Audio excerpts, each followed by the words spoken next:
এই ৬২তম বর্ষে আমাদের নিবেদন উপকরণে মহিমা।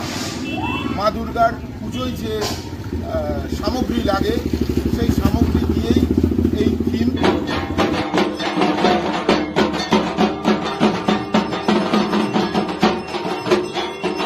নমস্কার, শক্তিগড় মিলন সংঘের পক্ষ থেকে সকলকে জানাই প্রাক শারদীয়ার আন্তরিক প্রীতি, শুভেচ্ছা ও অভিনন্দন। আমরা এবছর দুর্গা উৎসব ৬২তম বর্ষে পদার্পণ করেছি। এই ৬২তম বর্ষে বিগত বছরগুলির মতন এবছরও আমরা পুজোর মা দুর্গার আরাধনায় আয়োজন করেছি। এই আয়োজনে আমরা কোনো রকমে ঘাটতি রাখছি না। বিগত বছরগুলিতে যেভাবে 5 দিনের অনুষ্ঠান এবং পুজো ধুমধাম করে আমরা সকলের সহযোগিতা নিয়ে এই পুজো করতে পেরেছি, এবছরও আমরা সেইভাবে একইভাবে এই পুজো করব। এই ৬২তম বর্ষে আমাদের নিবেদন উপকরণে মহিমা। মা দুর্গার পুজোয় যে সামগ্রী লাগে সেই সামগ্রী দিয়েই এই থিম, বাঁশ এবং আরও বিভিন্ন যে জিনিস আছে সেইগুলো দিয়ে এই থিমটাকে আমরা সম্পূর্ণ রূপদান করব।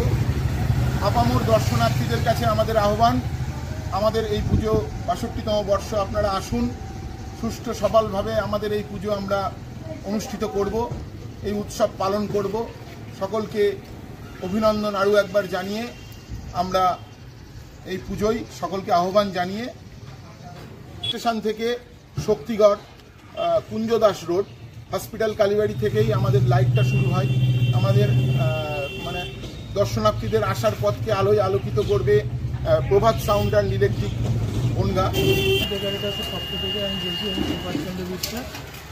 এবার শক্তিগড় মিলন সংঘের যে বিশেষ থিম সেটা হচ্ছে পুজোর উপকরণ, বিভিন্ন যেরকম ঘট, কলসি, রামাবলী, তারপরে হচ্ছে পাখা, বিভিন্ন জিনিস যে পুজো করতে গেলে যে জিনিসগুলো লাগে তার উপরই থিমটা তৈরি হয়। প্রতিমা শিল্পী লক্ষণ পাল, তালতলা বনগা। বিগত বছরগুলিতে যেরকম অনুষ্ঠান উপহার দিয়েছি মানুষকে, এবারও সেই অনুষ্ঠানগুলি আমাদের যে অস্থায়ী মঞ্চ সেখানে থাকছে। এছাড়াও কিছু সমাজসেবামূলক কাজ যেগুলো আমরা এখনও ঠিক করে উঠতে পারিনি, যে বন্যা দুর্গত আশপাশ আছে, আমরা চেষ্টা করব মানুষের জন্য কিছু করার। পুজোর সাথে সাথে এই কাজগুলিও আমরা যেভাবে করে এসে থাকি, এবছরও ৬২তম বর্ষে আমরা সেই কাজগুলি করব। আমরা দর্শনার্থীদের আহ্বান করব আসার জন্য। আমার আশা রাখছি বিগত বছরগুলিতে যেভাবে আমরা এই উৎসব মানুষকে উপহার দিতে পেরেছি, আমরা ৬২তম বর্ষেই একইভাবেই আমরা সেইটা পালন করবার, দায়িত্ব পালন করবার চেষ্টা করব।